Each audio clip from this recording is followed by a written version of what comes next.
Telecom is never out of focus right now. In fact, the telecom battle is at its height right now with incumbents and Relgio indulging in a slugfest, allegations, counter-allegations flying thick and fast. And of course, the regulator has the most crucial role of ensuring there is level playing field and all stakeholders' interests are protected. To talk on all that and more, who better than TRAI Chairman Sharma, speaking exclusively to ET now. So thank you so much for taking out the time. Of course, this is the height of the entire telecom battle, but you know, if one really were to look at it, there have been a dozen operators who have participated in the market. Really, they were slugging it out for the customer share, but never ever has there been the kind of turbulence, the kind of acrimony that exists right now in this sector. What would you attribute this? Would it be to the nature and the scale and the size of the new entrant, or what is it that you would attribute the present turbulence in the sector to? Well, let me not go into those questions. Let me first answer this part, that you see, for us, the consumer is the king. Right. Consumer is most important stakeholder in this whole game. And our attempt or efforts are to see that his interests are protected. One of the issues which is arising is essentially the point of interconnect. And there are, both sides are in a way saying that this is what you need to provide, this is what we have provided, etc., etc. And we have said we are not going into that question. What we are going into is the question as to how much is the call failure at the point of interconnect, because that's what makes the customer suffer. Right. And there are quality of service guidelines which basically prescribe that the failure rate cannot be more than 0.5%. 5 calls in 1,000 can at the best fail, at the most fail. Right. And that's what is our job and mandate to monitor. Right. License conditions also provide that adequate amount of interconnect will be provided so that there are no call failures on the point of interconnect. Right. And our job is to ensure that the quality of service norms as also license conditions are followed, so that customer does not suffer. Fair enough, sir. We'll take those points and those issues one by one. But sir, if one were to just talk about the allegations, the counter allegations that are flying thick and fast, as the regulator, would you think that it is best to step in and ensure there is all issues are resolved, or would you rather take a back seat and let the operators themselves resolve their differences? See, there are certain things which regulator will have to do. That's a part of its job. Right. So one of the things, as I explained to you, is essentially ensure that quality of service norms are maintained. Right.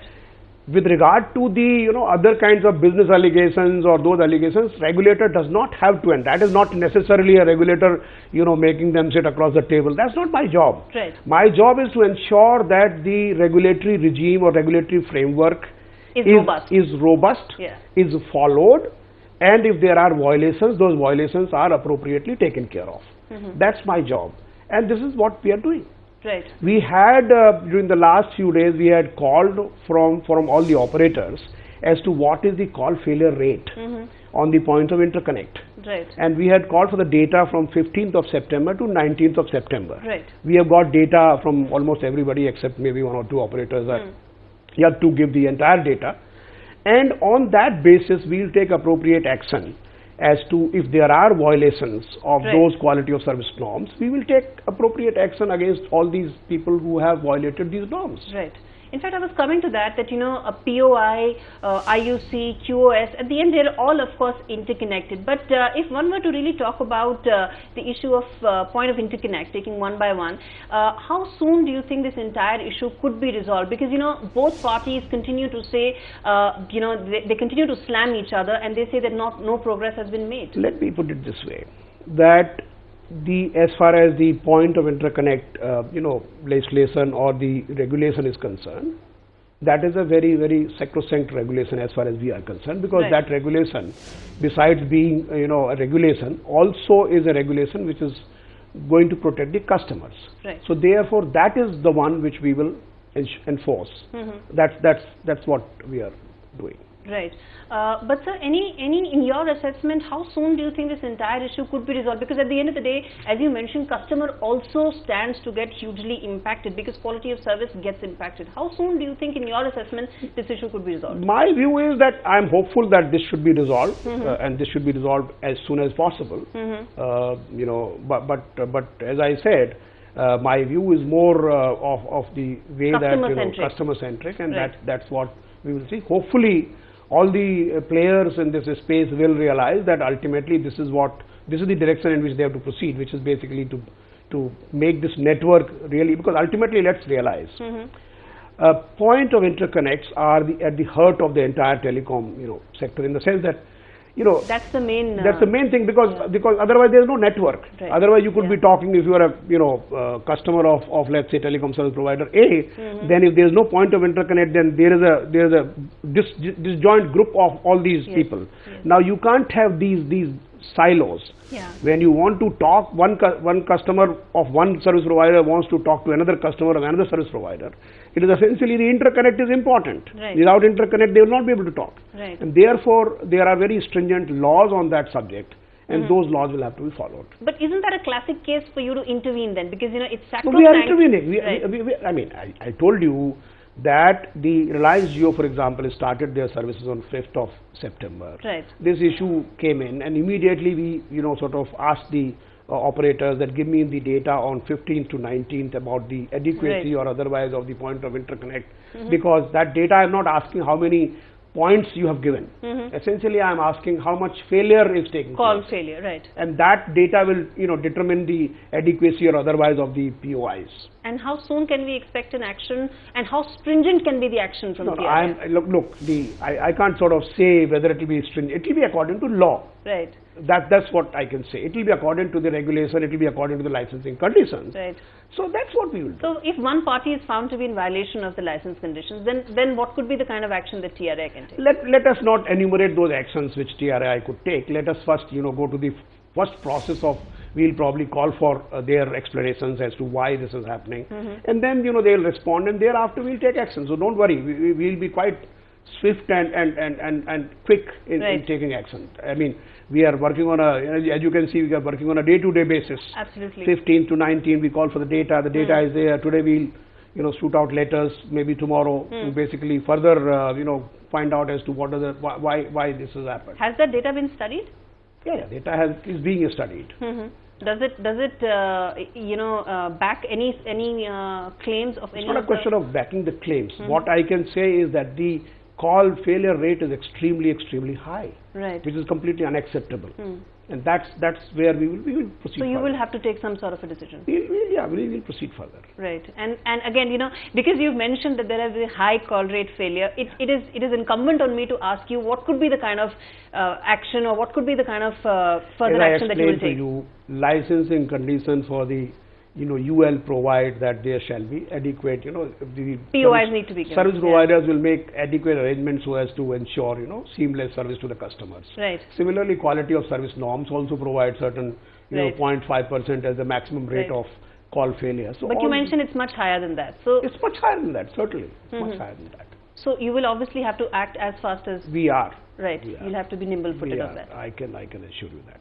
Okay, but sir, that that still makes me wonder as to what could be the kind of stringent, just to understand from a perspective, would it be penalties? It's not appropriate for me at this stage to spell out penalties when the reasonings or the show cause or the kind of explanations from the service providers have been received. So you will issue a show cause notice? We will issue a show cause notice. Obviously, any violation of any of the licensing conditions or the what is called the quality of service norms will obviously, the typical first step is to issue a show cause notice. Right.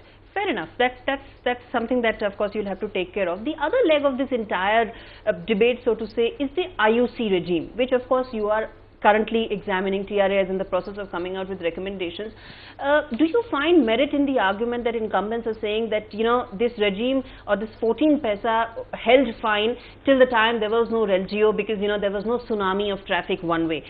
Do you think now that there is merit in the argument that they are saying that 14 paisa is too less simply because the entire situation has changed? Let me put it this way. We have issued about, I think now, maybe more than a month before, we have issued a consultation paper on the interconnect usage charges.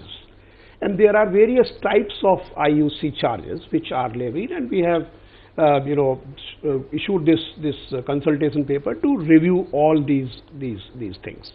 We have also provided the reasons as to why we are issuing that consultation paper. Right. In fact, the immediate reason for issuing that consultation paper is a proposal of the BSNL, where they were providing what they called fixed mobile telephony, FMT, wherein they said that if you have a phone at your place and if you have download an app in your mobile, then through that app you can, this can call your phone, and then through that you can call any mobile, and the charges will be basically, because fixed line to mobile telephony termination charges are 0. Right. So therefore they will be able to provide a service at much better sort of rate to the customer. Right. The telecom service providers had raised an objection on that, saying that you cannot have this kind of hybrid regime where the call from mobile to the telephone, fixed line telephone, is going on the internet protocol. So essentially they had said that this cannot be done. And this was, so therefore what TRAI did, TRAI told the BSNL to put the service in abeyance, and then we said, let us review this whole regime, interconnect regime, in situations where you have internet protocol telephony and you have such kind of products coming out as to what should be the method of IUC charges. Right. So this was the background in which this was issued. Right. Having done that, now of course some stakeholders had called for time, so we have given them time also. We have extended the deadline to submit the sort of responses. But at this point in time, when we have issued the paper, the way it happens is we provide both the view and the counter view. There is the proposal X. Right. What are the proponents of X? What do they say? Yes. And what are the ones who oppose X? What do they say? Right. So we have described that in our IUC paper. Right. Thereafter, both the views will come. Right. There are ones who say it should not be increased. There are ones who say it should be bill and keep. There are many views. Right. What we are saying is we will consult all these stakeholders and then come out with a recommendation. So it will not be appropriate for me to provide the rationale or logic whether this argument is good or that argument is bad. But fair enough, sir. But the premise of the entire argument is the asymmetric traffic that they have been talking about. They say that now the traffic symmetry has been completely disturbed by the fact that RELZU is offering freebies, and there will be a tsunami of traffic on their networks, and therefore this price is absolutely unjustified. I just wanted your view on that. That is not really a correct argument. Okay. Why it is not a correct? Let me give you two parts to this. One is that if the traffic was symmetric, if you were receiving as many calls as you were sending outside, right, then there was no need for a termination charge. Right. It was because the net is 0. Yeah. Right. So therefore, termination charge obviously will apply or will have any meaning in situations which are essentially asymmetric. Right. Number one. Yeah. Number two, when this 14 paisa per minute is fixed, there is no stipulation with regard to the asymmetry and the extent of that asymmetry. Right. So therefore, to say that this situation is something which has not been envisaged is not appropriate. Okay. So this part is not correct. And in any case, as we said that the asymmetry is an inherent probably. We can study as to what is the level of that asymmetry, what was the level of asymmetry earlier, now, etc. That's a different issue. That's a theoretical discussion. But essentially, on very, very strict legal interpretation, one is asymmetry is the basic reason for having the termination charges. Otherwise, it would have been 0 as well, because then And the second thing is asymmetry has not been quantified, or asymmetry, there is no conditions relating to asymmetry and the extent of it for fixing those termination charges. Fair enough. So their argument has no basis right now. No basis in legal.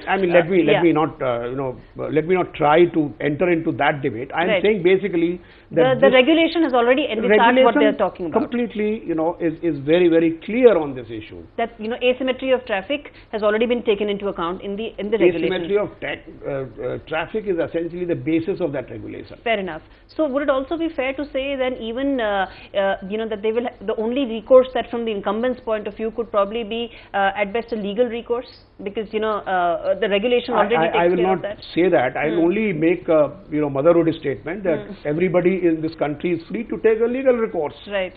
I mean that doesn't really add or subtract anything, I suppose. Fair enough, sir. But moving away from that, you've made your point clear on the asymmetric traffic. But if one were to talk about the RelGeo freebies that are being given, it is very good for customers like you and me. It's great that we can have free calling, free data. But from the company's point of view, since you also have to take care of the interests of the sector as a whole, is there a worry that it could just be a race to the bottom, and the financial health of the sector may be under serious doubt? Well, let me put it this way. As of now, the tariffs are under forbearance. Right. So we are not really, sort of interfering in the tariffs as of now, except the interconnect. Obviously, it has to be determined. Right. Now, so therefore, I don't see any cause at this point in time to really enter into the, this forbearance nature. I don't see at this point of time any reason to get into that. But it's only natural to assume that others will also have to respond, because it's a game where it's reactive. Customers will want the best. It's based on competitive, and market forces will determine the level to which the customer will get the tariff. So I don't think at this point in time there's a need to intervene in that. What about anti-competitive pricing? That's an allegation that a lot of people have said is something that TRAI must look into. Does that argument have any merit?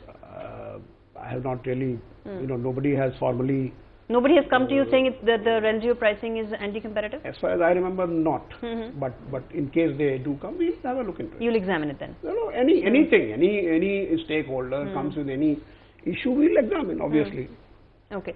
So, Sunil Mittal, in an interview last week to ET Now, did make a mention that, the pricing or the fact that there is no pricing right now by RelGeo is very predatory in nature. And nowhere in the world is it that, when a new player comes in, there is no minimum threshold of tariffs that are put in place, simply because there will be a huge value erosion for the remaining players. Is that something that that has also been communicated to you at any level by the company? No, I will not like to kind of comment on what Mr. Mittal has said. I have explained my position to you, saying that the prices at this point of time are under forbearance. And there is no predatory pricing or anti-competitive? No, let me not enter into those kinds of terms or domains. Essentially, I don't see any reason to interfere at this point of time. Fair enough. So, shifting gears, if one were to really talk about the fact that, there was a section of the industry that did call you biased. I mean, it was probably a first when they went out so far to call you actually biased. Did those allegations pain you and hurt you? Because at the end of the day, the entire working of the regulator was questioned. No, I have already, made my position clear that the allegations of bias were completely baseless. That much is one part. Secondly, I think on a larger note, browbeating the regulator is not a great thing from the industry perspective also. So I hope better sense will prevail. And so, what would you tell operators who have who believe you favor one over the other? No, as I said, I'll say these are baseless allegations. That's all. Okay, fair enough, sir. Fair enough. My final question to you, sir. Spectrum auctions are around the corner. In fact, in a couple of days they will begin. Right. A lot of analysts, a lot of industry watchers have said that the 700 pricing is extremely high, and there is no case. In hindsight, do you think that pricing could have been revisited? No, I think see such kind of speculation, such kind of assertions. Why do we really indulge into that? The spectrum is, auction is going to take place in a couple of days. We'll see what happens then. Why would we, sort of speculate on the. Find us on Facebook at facebook.com/etnow and don't forget to click the like button. You can also follow us on Twitter at etnowlive. To stay updated with all our programming, hit the subscribe button on our YouTube channel by logging on to youtube.com/user/etnow.